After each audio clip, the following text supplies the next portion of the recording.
Beard Wizard family, friends, all of you subscribers, people who've come to the channel. I'm your host, Beard Wizard Man, and this is Beard Wizard Rants. Thank you for joining me. Pardon the mess behind me. We're currently cleaning up the studio, which involves organizing not only my stock for shows, but the comic books I've read over the last couple of years, actually. It's been a while since I've organized, but that's why that's back there. Anyway, what are we talking about today? I normally would do a music review today or a comic book review today, but I just could not get this out of my head. The more I posted on Twitter, the more I talked about this issue, the more I realized that I just needed to get my thoughts out there all in one big video, one stream, whatever, and be done with it. Because quite honestly, I've been spending too much time talking about something that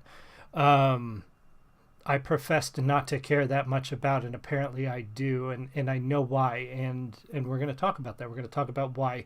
We're going to talk about what it is. We're talking about the D&D, Dungeons & Dragons, Wizards of the Coast developments around the leaks about the open gaming license, D&D Beyond, and all of that stuff that we've been hearing about over the last couple of weeks. If you're not familiar with what I'm talking about, go to Twitter, look up videos, look up articles. There's articles coming up about it, about the new open gaming license that Wizards of the Coast was leaked, that it was leaked that they were proposing. People got the text. Some journalists got the text from what they call credible sources.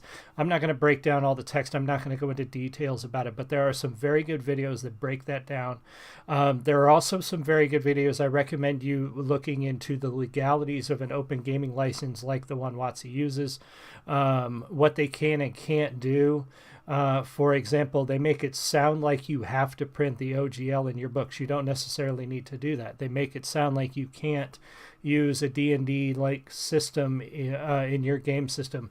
Not entirely true, but I recommend looking up. There's some very good articles by lawyers who are also gamers, and videos by lawyers who are also gamers, who talk about the legalities of that, because that's going to be important coming up depending on what happens here. Now, why is this important to me, and why have I been so passionate about this topic, even though I gave up Dungeons & Dragons and anything related to Wizards of the Coast decades ago? My first experience with D&D was 30-some years ago. I was 14 years old. I was visiting a friend on summer vacation. He had me over. He and a friend needed a third person to play this game that I'd never heard of in my life. I had no idea what it was. And we're talking, God, what are we talking? Early 80s. I don't remember the year. So we sit down to play, and I'm fairly sure we played second edition. I'm not entirely positive. It was one day. I made 2 characters. I played this session. I had so much fun. I went home that night, went to my grandmother's house where we were staying, and I took several sheets of printer paper and I taped them together, and I drew a map.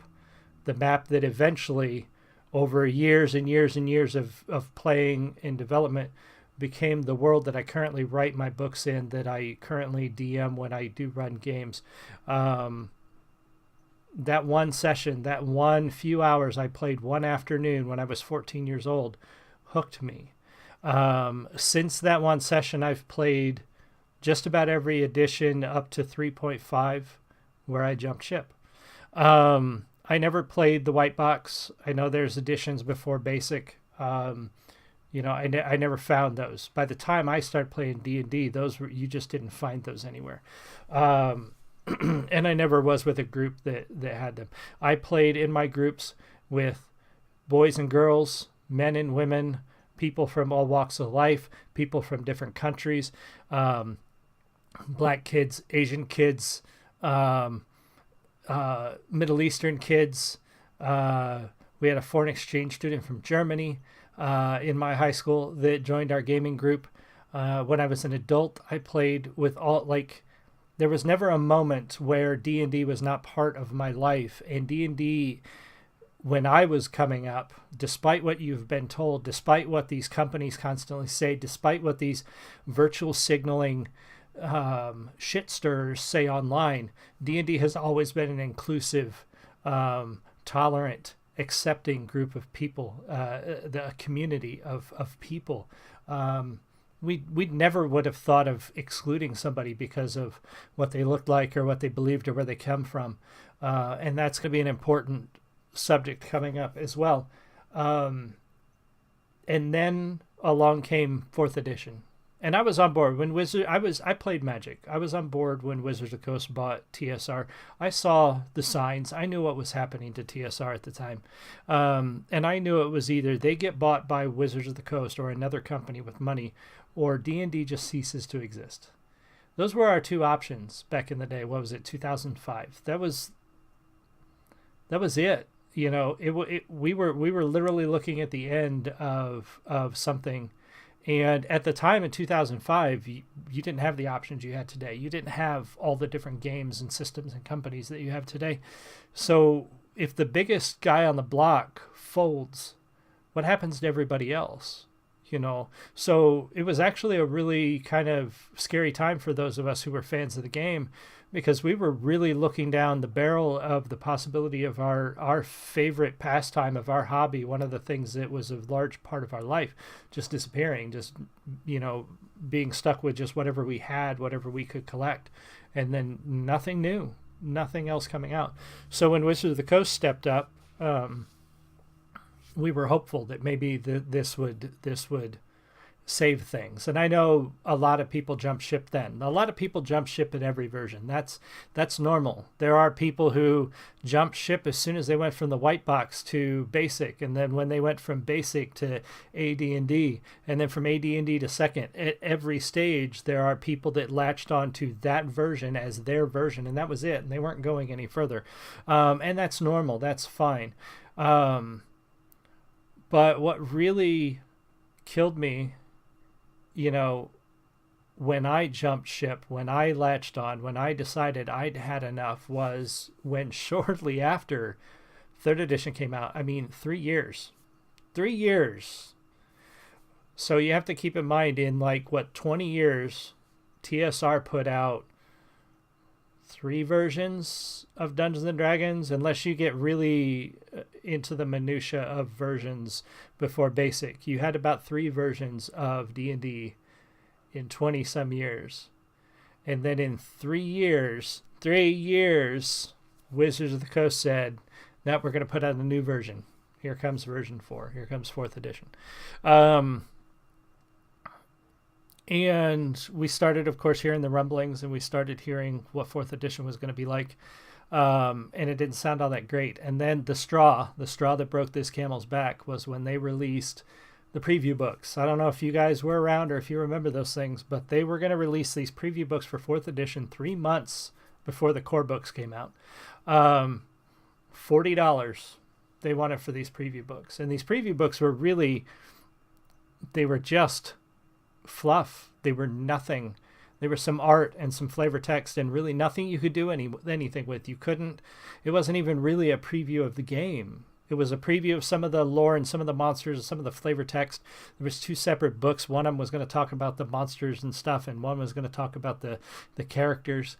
But at the end of the day, it was worthless text 3 months before the core books came out, and they wanted $40 for them. And at the same time, Pathfinder Paizo was coming along and saying, hey, you guys who like 3rd edition, which that was me and my group, we're going to keep this ball rolling. We're going to fix some things. We're going to improve some things. It's debatable whether they did or not. Some people's going to tell you they made it worse. Some people will tell you they made it better. That's neither here nor there.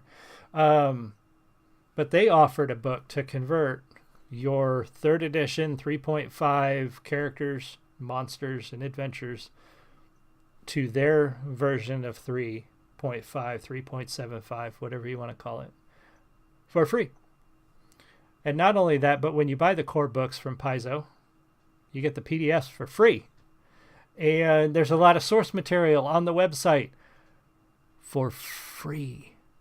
That's important. So that's my history of this. That's where I'm coming from. That's where my passion is coming from. That's why I can't just let this go. D&D was part of my life for 20 some years, and even to this day is still a large portion of my life, because you can't talk about tabletop role-playing without talking about Dungeons and Dragons in some way. In some way, Dungeons and Dragons has influenced everything that there is about TTRPGs, tabletop, whatever you want to call them. So you can't get away from that.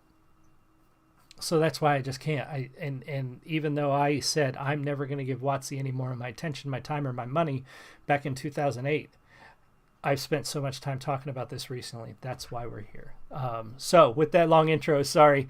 I know that was quite a long intro, but I want to talk about what they're doing, why this is important, and why I think people need to pay attention to what's going on right now with what WotC's doing, because they just released another Let's Have a Conversation post about what's going on. So again, I'm not going to get into the details and the minutia of all the different leaks and all the different versions of the OGL we've seen now, but essentially the two major hitches, the two major stumbling blocks in what they're proposing is, one, originally they were going to do away with 1.0, the original OGL, which originally was released in perpetuity. They said they will never take this away, and now they're talking about taking it away. And the second part was the morality clause, and we're going to talk about those as two separate things because they are important. They're two separate things. And then the other part that came out too was the leaks of what D&D Beyond was going to become, and how D&D, how Wizards of the Coast was going to separate or segregate the community by affordability tiers. So that's kind of important too. But I was thinking about it and I was rolling around in my head and like, they leaked this information. People threw a fit. Customers started walking. People started canceling their subscriptions, literally crashing the website, canceling their subscriptions. And then they released another statement. Oh, hold on. It's not that bad. We didn't really mean that. That's not really what it was. You won, we won too, blah, blah, blah. And then they released another announcement, and now the text is changed. So, for example, for the discussion about the original OGL, the 1.0 OGL, now they're saying that nothing that was published under 1.0 will be affected by the new open gaming license, and that's where they leave it. So the question arises: what about future things? What about companies that are currently working on products under the current OGL that are getting ready to release those products? Or people who are working on projects, for future release? What about them? So I was listening to what they were saying. I was watching what they were doing, and it really strikes me that they are, maybe not intentionally, but it feels intentionally, using a political tactic, which you will notice, and it's often described at, there's a few names for it. I think it's a combination of things, but at the core of it, I think it follows this Overton window theory. If you guys have never heard of the Overton window, it was a theory proposed by a dude. I've got a link here. I should probably, rather than just say some dude, I should give you guys a name. So the Overton window theory was first proposed by a guy named Joseph Overton, who stated that an idea's political viability depends mainly on whether it falls within this range, the Overton window, rather than on a politician's individual preferences. So basically he's saying that politicians can only do what falls within the window, whether they agree with what's in the window or not. So that's often why a politician will make promises about what they're going to do when they get into office. Sometimes those promises are very extreme, but they don't wind up being able to do them because they don't fit within the Overton window, what society deems acceptable. The things within that window, policy, what's popular, what's already policy, what's sensible. And then when you get outside the window, you're looking at things that are kind of okay, things that are considered radical, and things that are considered unthinkable. It's all in a sliding sort of scale. Joseph said that politicians wouldn't use this or couldn't use this in a way to shift the window or manipulate the window to get people to accept things they wouldn't normally accept. I would argue that that's false. If you watch what people do in politics today, much like what Wizards of the Coast is doing, oftentimes you will see politicians will propose extremely radical things. They will say, let's just get just completely hypothetical and silly, because there are some real world examples out there, but when you talk about real politics, you're never going to get any two people to agree. So let's use an extreme example. Politician decides that he wants to limit the amount of driving that people do, because he thinks driving too much is harmful to the environment. So he says, I want to stop people from driving. He thinks 3 days a week. Let's see if I can get people to only drive 4 days a week. But then he goes out there and says, I'm going to limit people to drive 1 day a week. You can only drive, you got to pick a day, and that's it. 1 day a week. And everybody throws a fit because, of course, that's ridiculous. That is completely unacceptable. It's way outside the Overton window. So then there's some debates, and people pretend to actually care, and people talk about this, and eventually they settle on a bill that says, all right, you can drive 5 days a week. And suddenly goes, well, that's not so bad. It's better than one. I get to drive 5 days a week. And I mean, I don't drive every day of the week. It's not that hard to change and just pick 2 days and not drive those days. And you start to justify in your head why it's okay, because it's not as bad as what was originally proposed. That is also in line with things called the nudge theory, how consumer marketing or health marketing is used to give people a false sense of choice and get them to do things that they want them to do. Like nudge theory is used often in health and wellness industry to say, okay, we want people to change their behavior. Sometimes it's for the better. Sometimes it's not. We were convinced margarine was better for us for a long time. It's not. But you get people to believe that they're making those decisions on their own and justifying it in their own head rather than being manipulated into making those choices themselves. And in combination with something called creeping normality.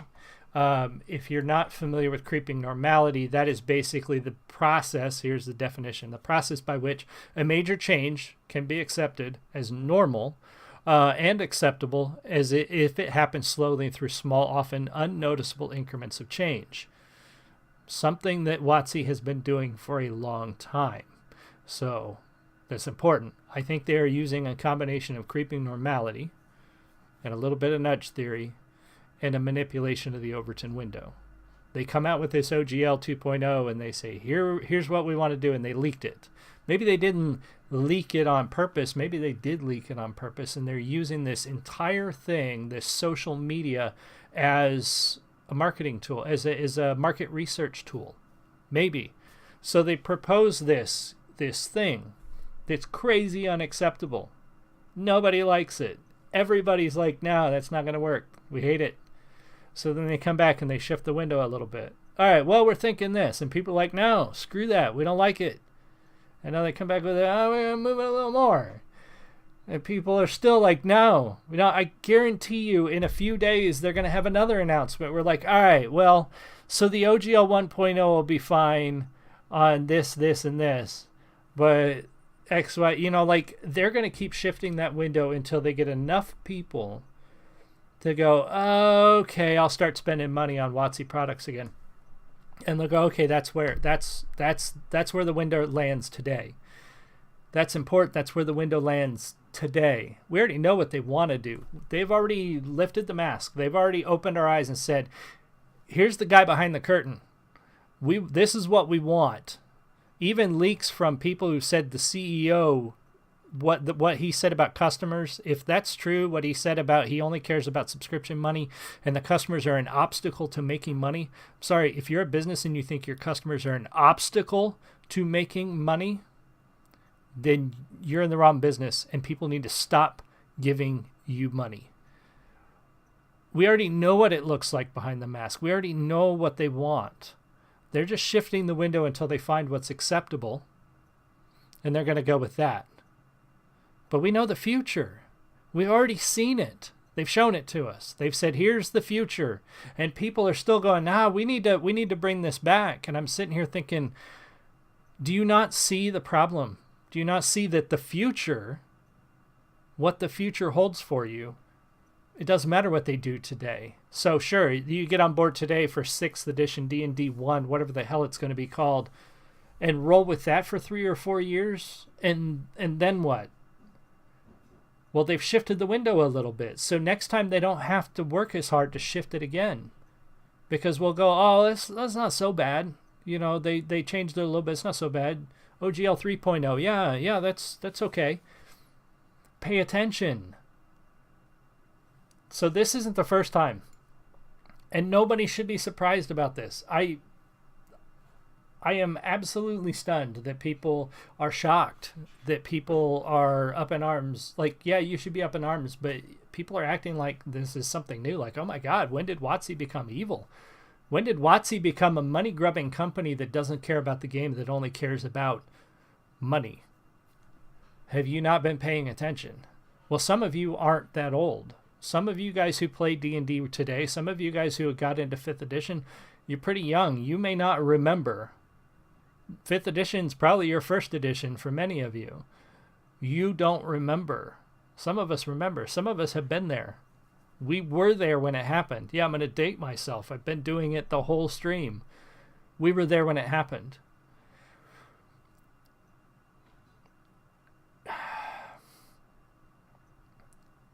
Do you guys, how many of you guys, and obviously I can't see your hands, but if you played Magic the Gathering back in the day, you know what I'm talking about.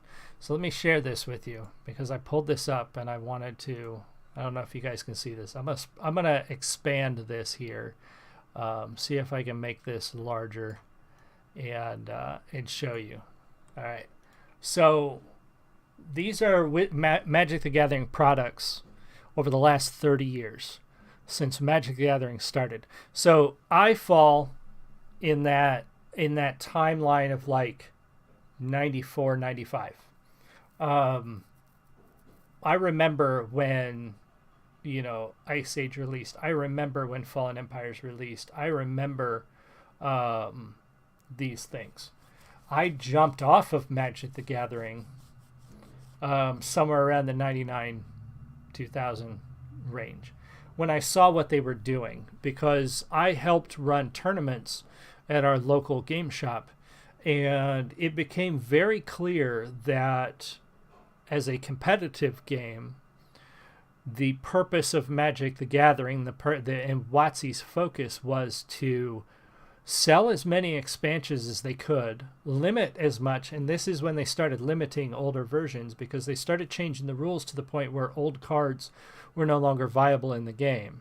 So you had to buy new cards. And it got to the point where the only people winning tournaments were the people who had the money to drop hundreds of dollars a month on expansion packs and boxes. And it got to the point where it was every other month or so, you were either getting a new version or a new expansion.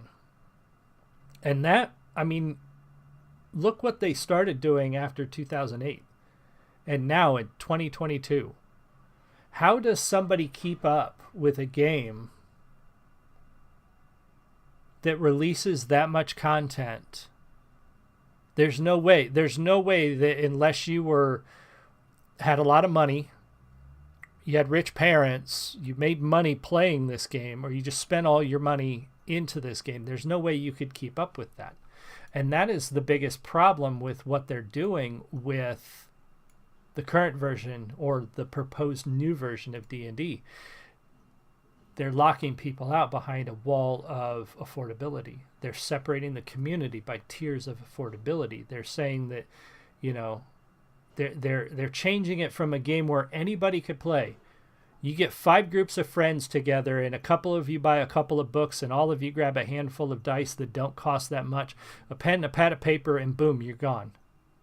And you play the game. And now they're like, oh, but if you want this, you need to pay this much a month. And if you want that, you got to pay this. And if you want this, you got to pay that.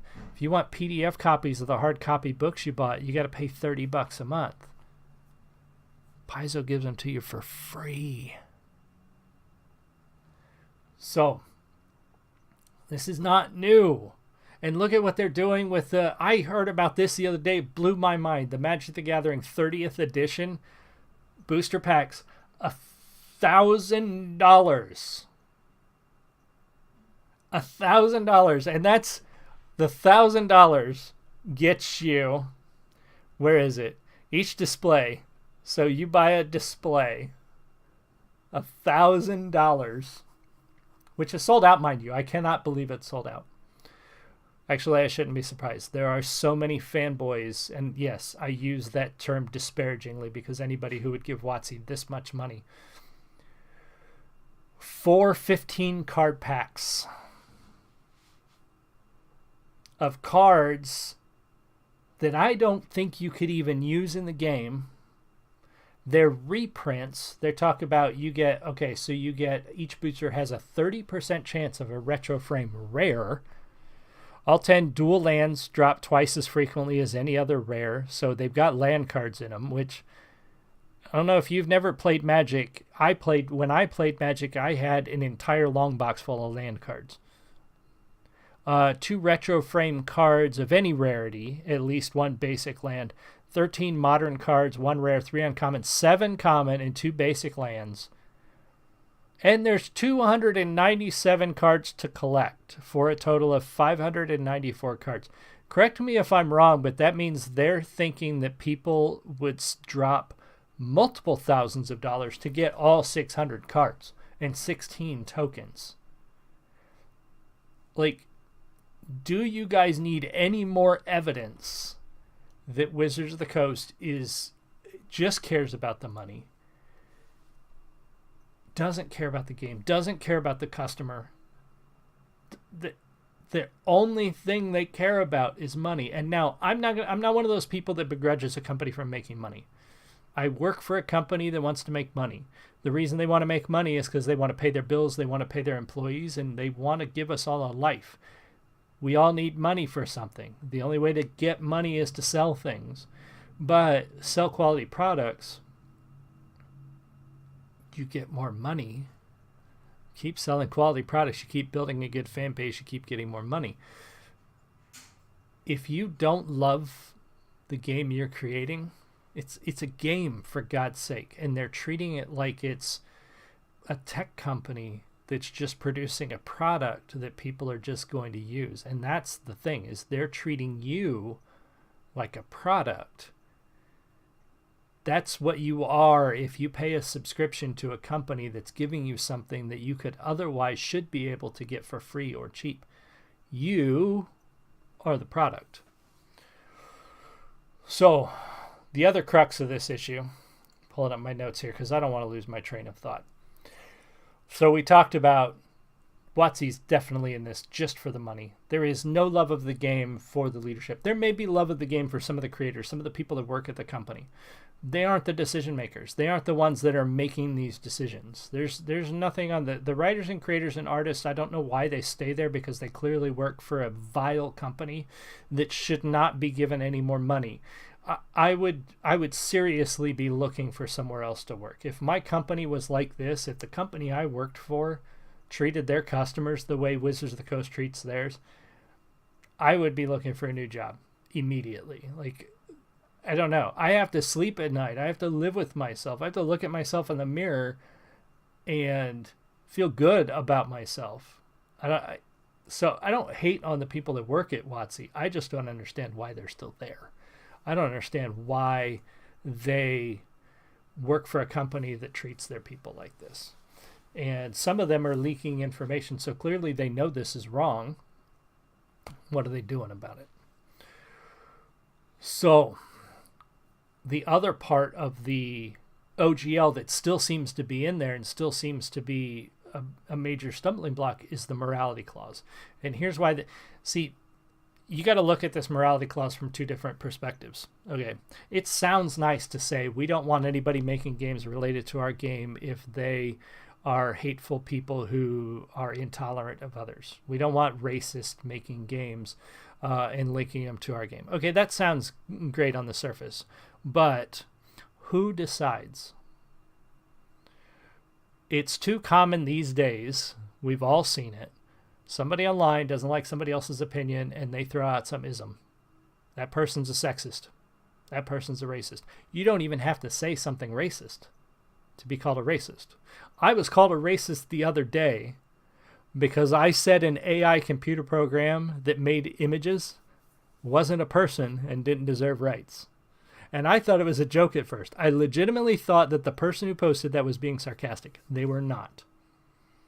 They thought I was being a racist because I said a computer is not a person and doesn't deserve rights. So, who decides what doesn't fit that morality clause? And where's the checks and balances that ensures that that morality clause isn't used to shut down a company that didn't do anything wrong? You just don't like them. What if somebody whose politics you don't like makes a perfectly fine game that doesn't have anything bad in it, and they don't ever say anything bad, but you don't like that they're a Republican? Who decides what's moral and not? And why is it okay for them to decide that? And how do we prevent them from using that as a cudgel to attack people they don't like? That's the biggest problem with that morality clause. It sounds good on the surface, kinda. It sounds like we're going to censor people we don't like if they make things that we don't agree with. Because, again, I know everybody's going to say, well, you're just tolerant of racists. No, I'm not tolerant of racists. But too often people are called racist or sexist or transphobic or homophobic, and they didn't even say anything that was, but you don't like their politics, so you called them that anyway, and then everybody else latches onto that and starts calling them it too. And it happens.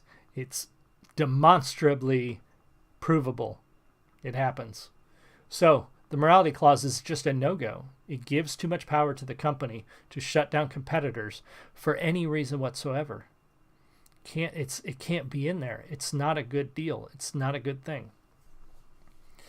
And then the part about D&D Beyond. So it sounds like you're getting a bunch of cool features with that. But again, some of the features, PDF copies of the books that you purchased. Okay, why can't you give those for free? Come on, WotC. It doesn't cost you a dime. I can give PDF copies of my book away, all my books away, all day long, and it doesn't cost me a dime. It doesn't cost me a penny. It costs nothing to give away PDF copies of your hard, and I can see the logic behind having them buy a hardcover first and then give them the PDF. Perfectly logical. It doesn't cost you anything. There's no justification for charging $30 a month to give people access to digital copies of the books that they already purchased. Makes no sense. And then to be able to share your homebrewed content. Okay, that right there is the biggest piece of garbage in that leaked content.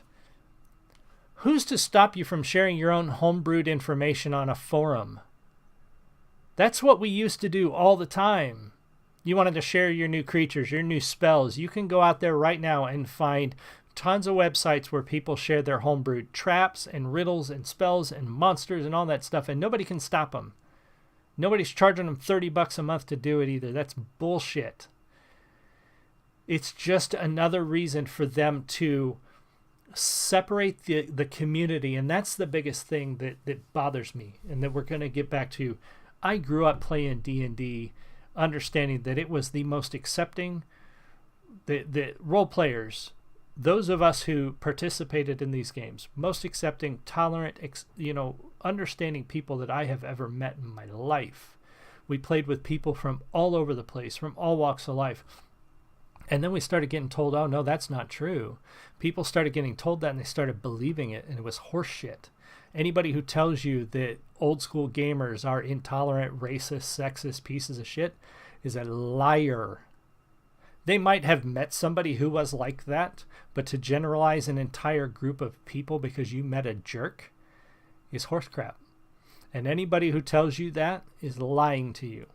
Old school gamers are not like that. They would love anybody to sit down at their table and play. All they ask is that you sit down at the table and play. Don't argue. Don't be annoying. Don't try to force them to change things because you don't like it. If you don't like the way a table's run, you get up, you go find a new table. That's all you got to do. That's all any of us do. When any of us sit down at a table we don't like, we get up, we go find a new table. I've done it a few times. That's how it works. You are not forced to sit down and play at anybody's table, and they're not forced to let you. But they'll let you, and if you don't like the way they play the game, you get up and you go to a new table. But I say that because for so long now we've been told that we're exclusionary gatekeeping jerks, us old dudes who look like me, right? Because apparently all the old school gamers, despite all of our lived experience, all the old school gamers look like me. We're all old white-haired white dudes. Tell me, the first time I played D&D was with a black guy and a white guy, my best friend Lancer and his friend. Next time I played D&D, we had an Indian dude in the group. Like, I've played with girls, played with women, played with people who were different religions, but we were told different. And now they're creating a system that will actually exclude people, that will actually gatekeep parts of the game behind a paywall. Back in the day, you could play D&D, literally all you needed was one person who could afford a couple of the books, and everybody could play. Now that one person, they're wanting $30 a month. $30 a month? Come on. So where am I going with this? I know I've been ranting a long time. You probably already lost interest, but what's the point? Why am I so passionate about this? What do I think we need to do going forward? Walk away. John gulped the shit out of this. And if you don't like that political reference, too bad. For years, the OGL has allowed Wizards of the Coast to grow to where it is, to grow D&D to where it is because of third-party content. Third-party content that has felt required or been told they were required to basically give free advertising for Wizards of the Coast in perpetuity. They have said, you've got to print this block of text in the front of every one of your books or in the back of every one of your books, and in that block of text, it advertises Wizards of the Coast and Dungeons & Dragons. They have built an empire on the backs of third-party, independent, smaller companies who, yes, have grown. Some of those companies, Green Ronin, Troll Lord Games, Kobold Games, Paizo, some of those companies have gotten very large, very successful off of that. What do I think they need to do? Walk. Pull the OGL out of your books. Pull any reference to 5e or 4e or D20 out of your books. They can't copyright a game system. Some of the stuff they do trademark, some of the stuff they have copyright on. Pull it all out of the books. Stop sending people to Wizards of the Coast. Stop giving them free advertising. Because it's not going to... They'll probably shift again. They'll change their minds. But will it matter? It doesn't matter because we know the future. We know what it looks like. We know what they want to do. We know where they want to go with it. So even if they shift tomorrow, even if tomorrow they come back and say, okay, wait. We're going to do an OGL 1.1. We're just going to change these few things. We're going to add a line in there because this is why they say they're doing it. We're going to add a line in there to protect D&D from NFTs and the new digital content and any new technology that might be used to infringe on our copyright. Let's say that's the only thing they add. It doesn't matter. We already know what they want to do.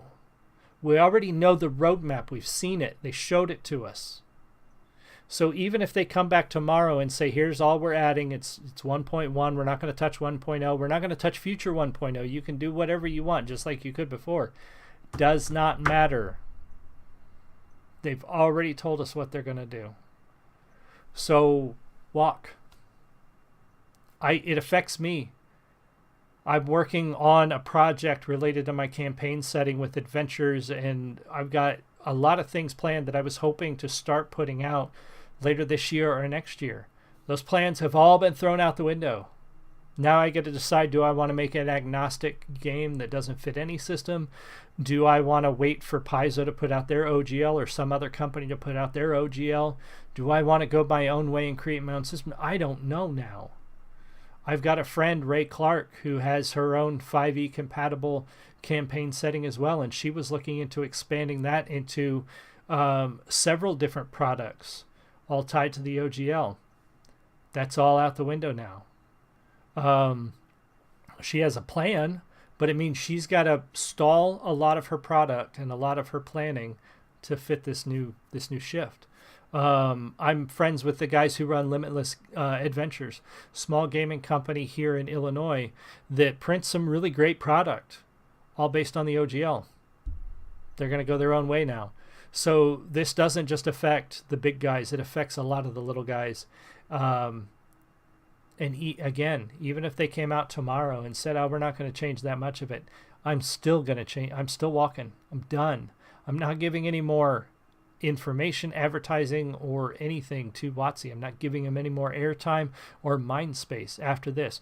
When this video's done, I'm done with their shit. After their crap with Dragonlance, after this, after all the things that have been going on since 2008. Done. I love D&D.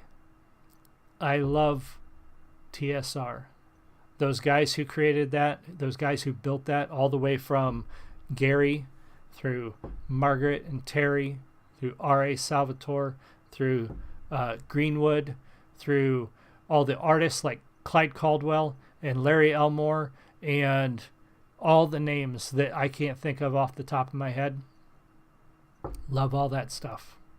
What they have today is corporate crap that does not deserve your money, does not deserve your advertising, does not deserve your time.